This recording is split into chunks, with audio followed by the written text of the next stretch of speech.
Estamos celebrando la solemnidad de San José.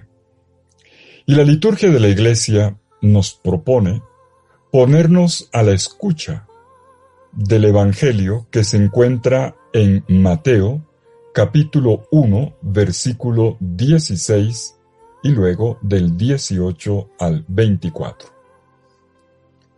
Jacob engendró a José, el esposo de María, de la cual nació Jesús llamado Cristo. El nacimiento de Jesucristo fue de esta manera.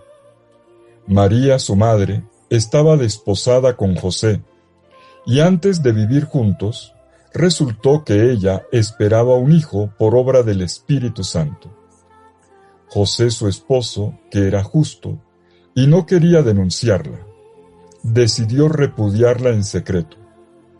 Pero apenas había tomado esta resolución, se le apareció en sueños un ángel del Señor que le dijo: José, hijo de David, no tengas reparo en llevarte a María tu mujer, porque la criatura que hay en ella viene del Espíritu Santo.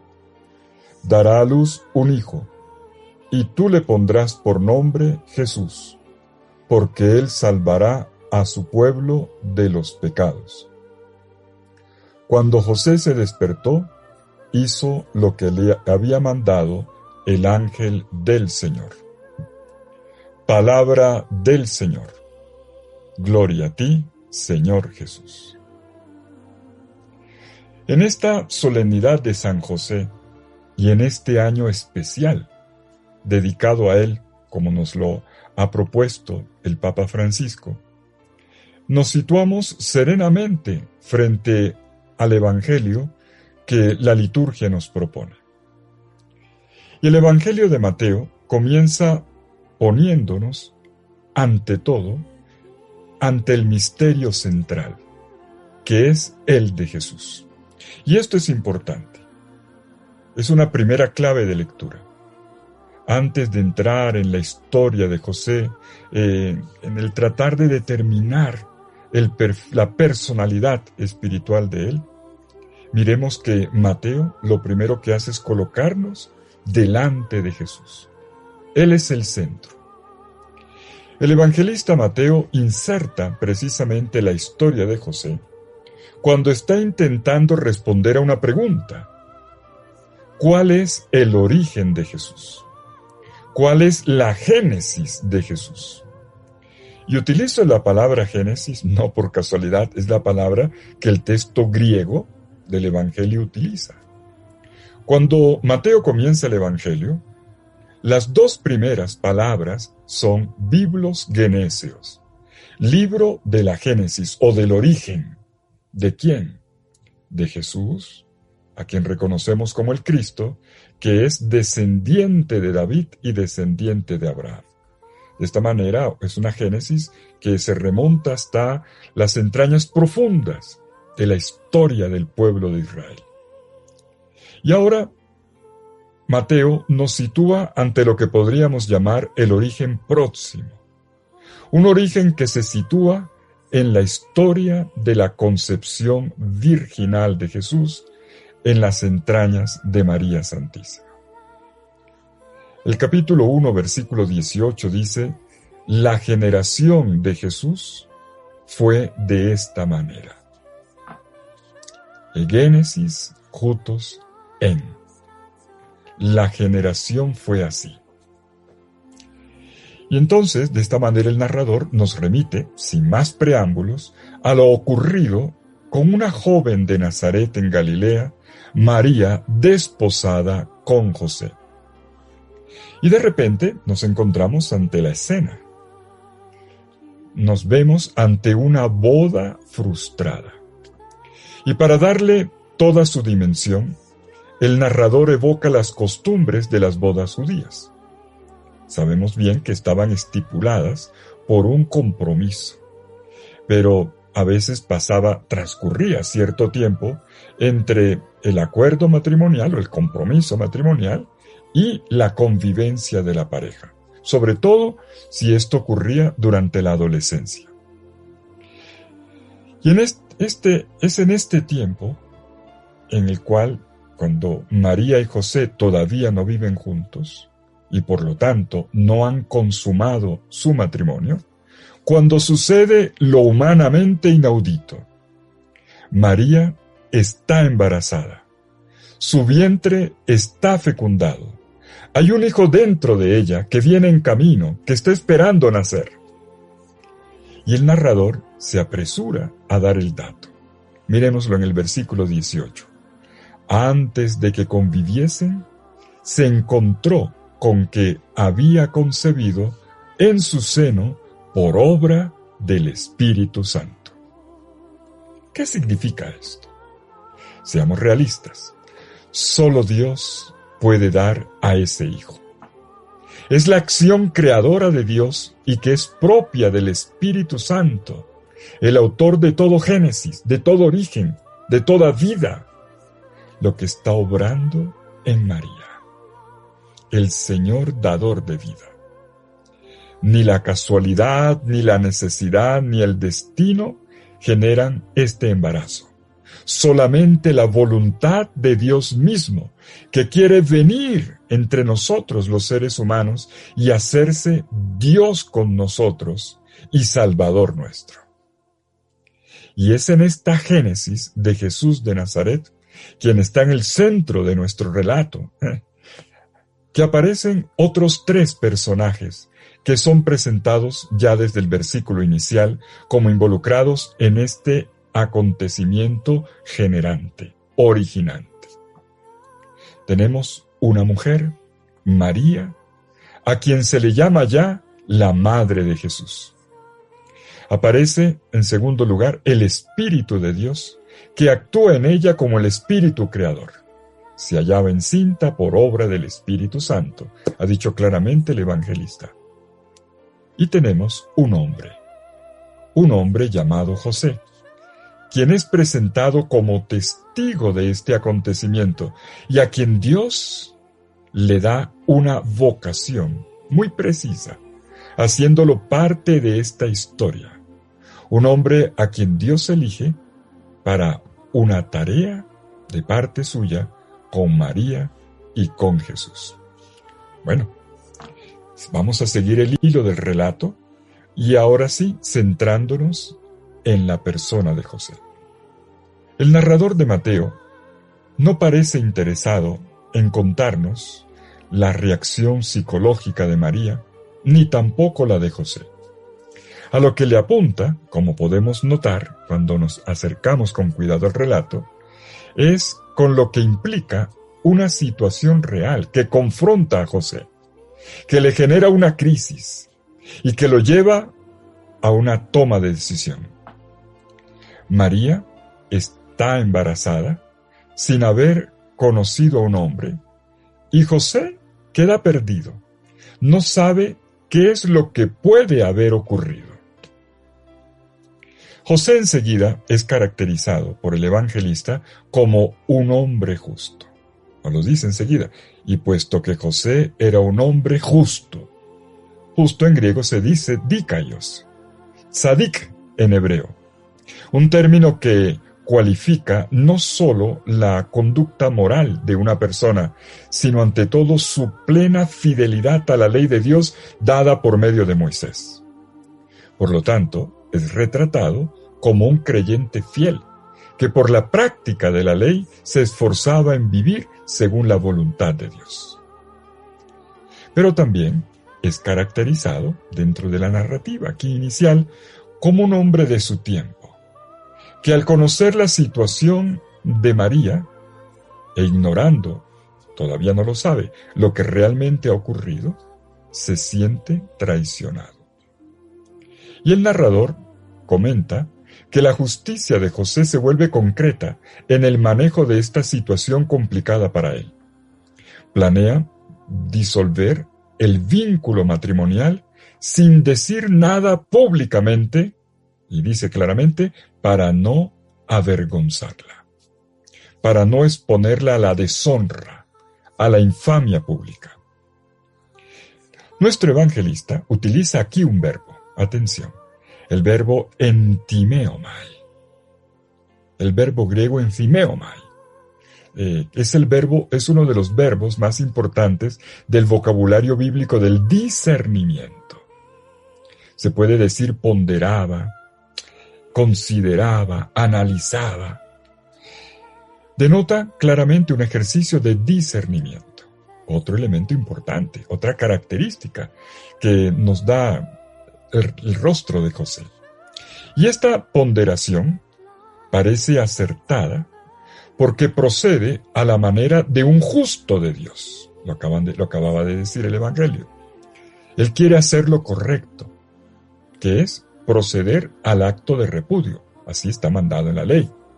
Pero al mismo tiempo, intenta salvar una vida de la deshonra. Y por eso, trata de hacerlo en secreto. Es difícil para nosotros descifrar qué fue lo que motivó a José a tomar esta decisión. Y hay que decir que los comentarios al respecto, incluso los que vienen ya desde la patrística de los padres de la Iglesia, son inciertos e incluso alguno que otro hasta ridículo. Según algunos, José habría intentado aplicar la ley sobre el adulterio, la que está en Deuteronomio, capítulo 2, versículos 23 al 24, pero sin llegar a la violencia. Es una interpretación muy probable. Es lo que se insinuó aquí con el término repudio. Es un término jurídico. Según otros, José estaría herido y decepcionado. El texto no habla, ya dije que no se fija en la reacción psicológica, pero se podría intuir. Y otros comentaristas lo han planteado de esta manera, que José, habiendo aceptado la explicación que le dio María y estando lleno de temor de Dios, estaba considerando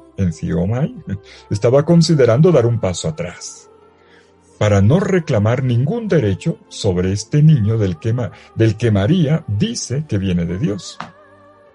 En otras palabras, ante la paternidad de Dios, José habría intentado renunciar a la suya.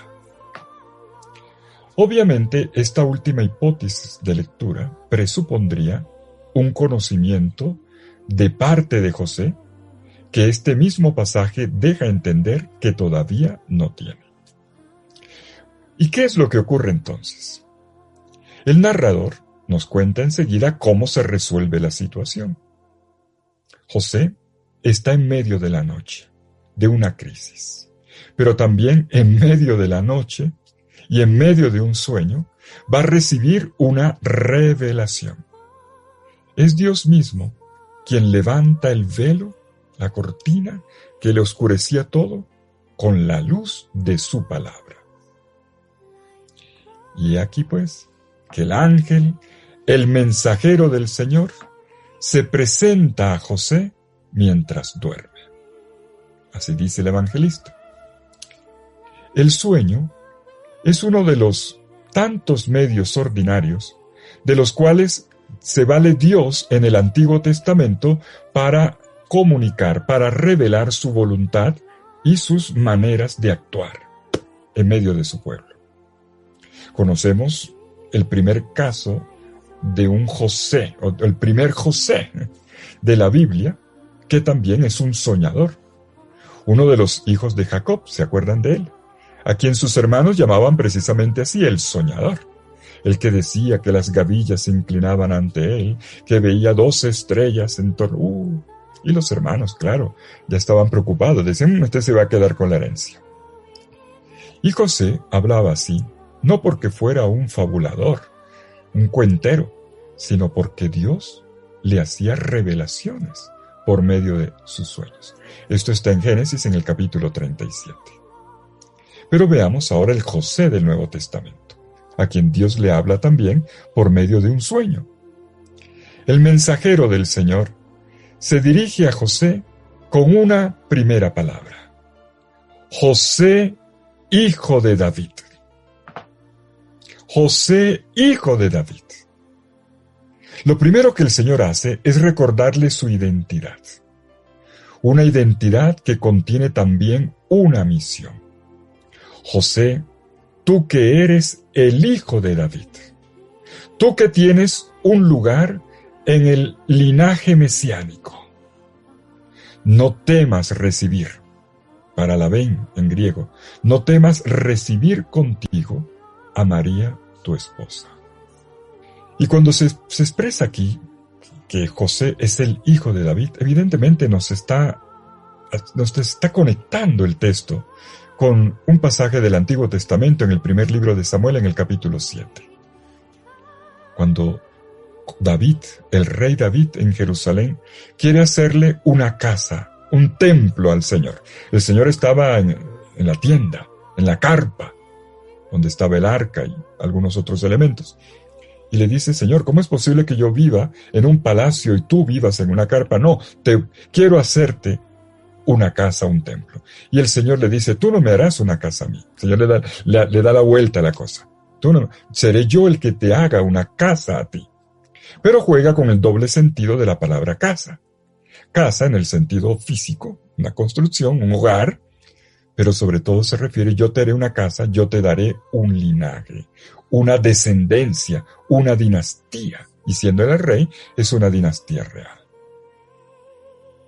Y José pertenece a esta dinastía real.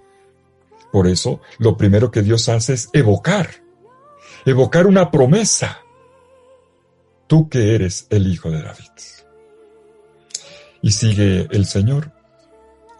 De hecho, el hijo que se ha generado en ella proviene del Espíritu Santo. Ella dará a luz un hijo y tú lo llamarás Jesús, porque él salvará a su pueblo de sus pecados. Dicen los versículos 20 y 21. Esta palabra del Señor le pide obediencia a José. Le pide que sea esposo de una esposa que le da un hijo como fue prometido por Dios, de la descendencia de David, y para la salvación de todo su pueblo santo. José debe aceptar este despojo de su ser cónyuge y saber vivir una paternidad que no es la suya. Una paternidad que ejercerá dándole a su hijo el nombre de Yeshua, Jesús, que indica su misión de salvación y por lo tanto de perdón de los pecados. José está invitado a ser papá, a sentirse papá de un hijo que no proviene de su deseo, de su decisión, sino solamente de Dios. Será el padre de Jesús según la ley, y será llamado como tal por sus conocidos que desconocen la profundidad del misterio.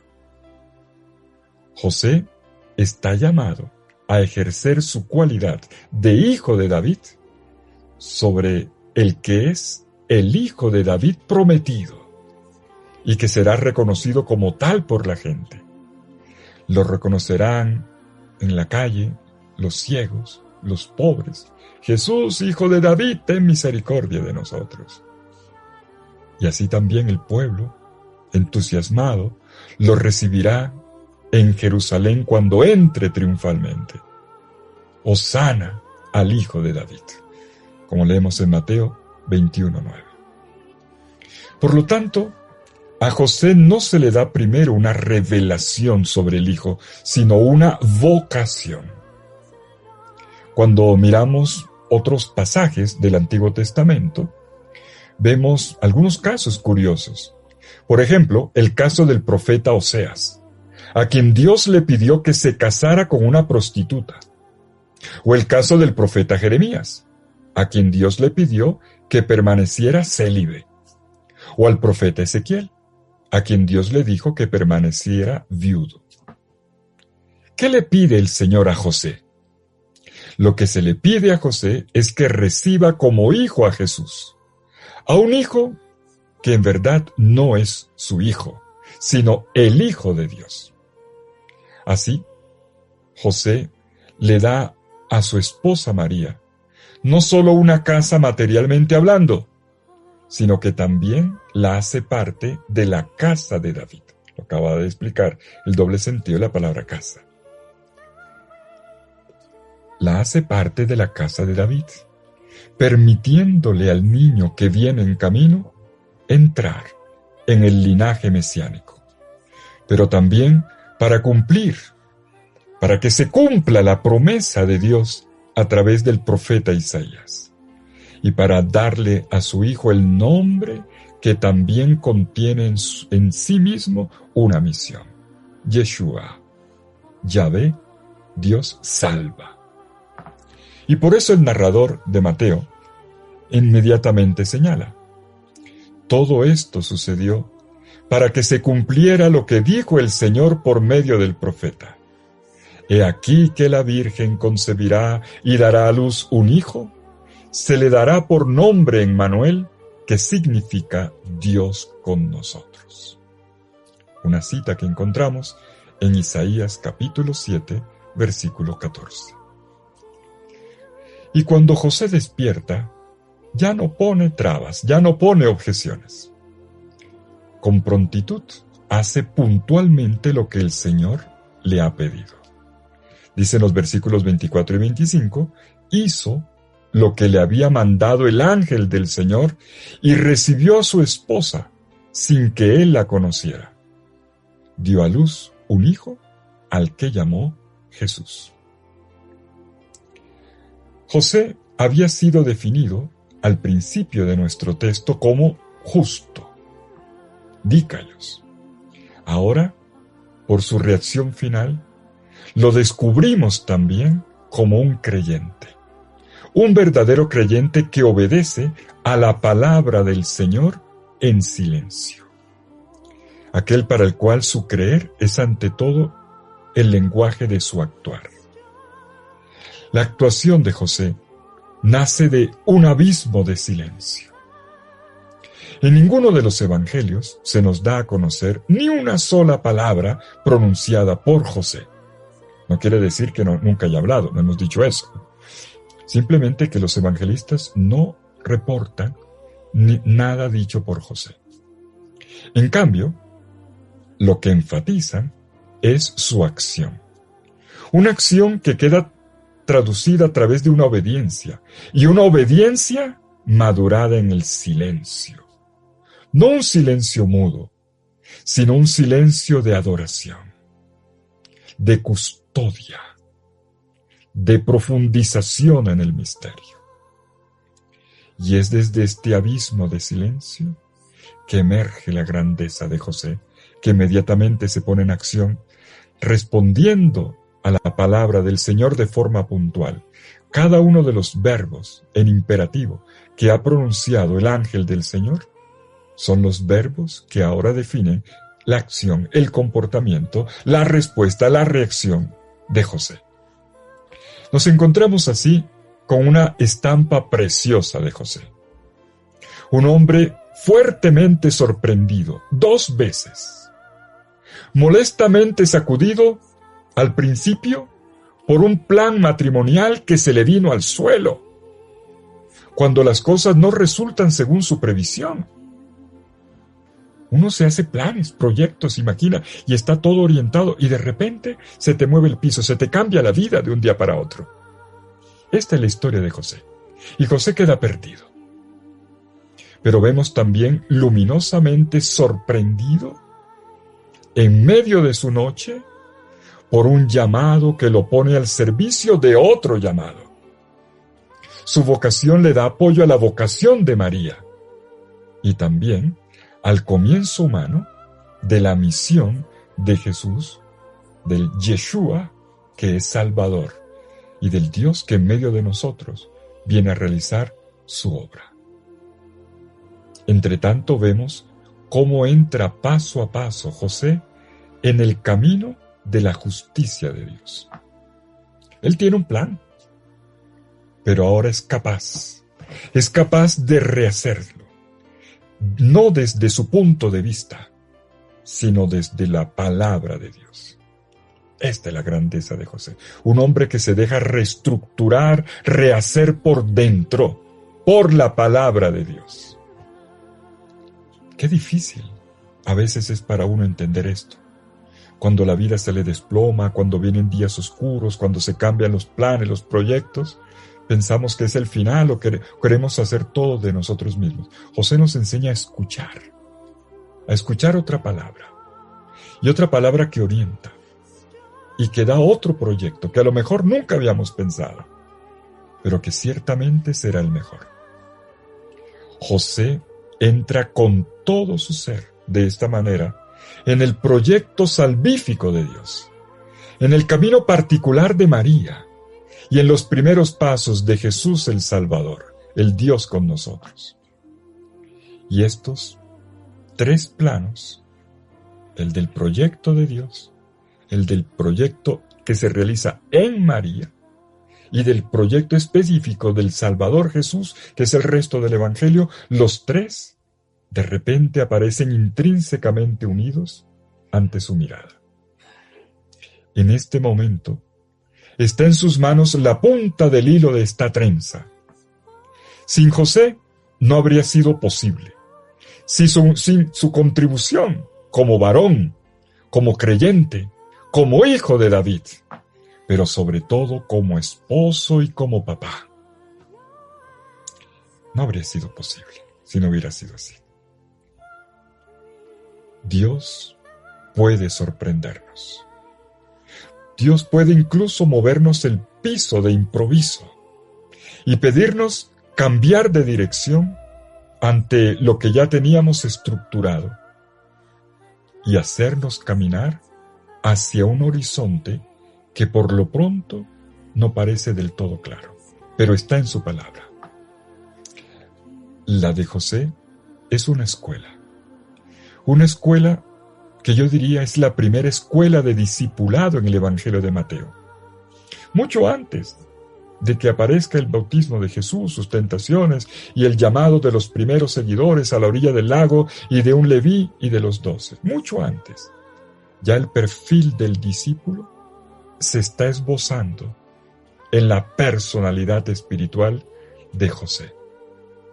Y José nos enseña cómo se da el primer paso, que es el de dejarse estremecer.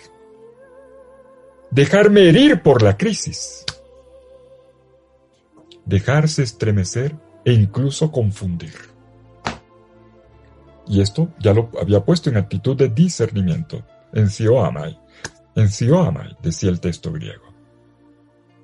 Pero hay un segundo paso, el de escuchar. No es simplemente el de cavilar, pensar, reflexionar, la pensadera, no. Escucha una voz de Dios que es luminosa y que te propone otra ruta que no estaba en tu previsión, pero que es más interesante. Y viene el tercer paso, el que encontramos al final de este Evangelio, que es el de responder, concretar, hacer, proceder según lo que Dios ha pedido. Así lo anotó clarísimamente nuestro narrador de Mateo. Y fue así. Fue así como José fue el encargado de abrir las puertas de un nuevo hogar, al hogar de Nazaret, donde Dios venía a poner su morada en medio de nosotros. Pero para llegar a esto, José vivió una dinámica interna. No solo fue un giro en su historia personal, sino la captación de una novedad de Dios que estaba entrando en la historia de esta manera inédita, por una acción del Espíritu Santo y en la disposición total y en la pureza virginal de María Santísima. José va a captar esta novedad de Dios y a dejarse reconfigurar por esta palabra de Dios. Esta sensibilidad, esta apertura, esta disposición implican una fina sensibilidad espiritual para poder captar a Dios en el lugar y de la manera concreta como Él está aconteciendo, y así abrazarlo, custodiar la presencia del Dios que camina entre nosotros. Implica claramente un aprendizaje, sí, un aprendizaje, Incluso, perdóname que te lo diga, un dejarse descomponer. Y esto es lo propio de la experiencia de Dios que se retrata en José.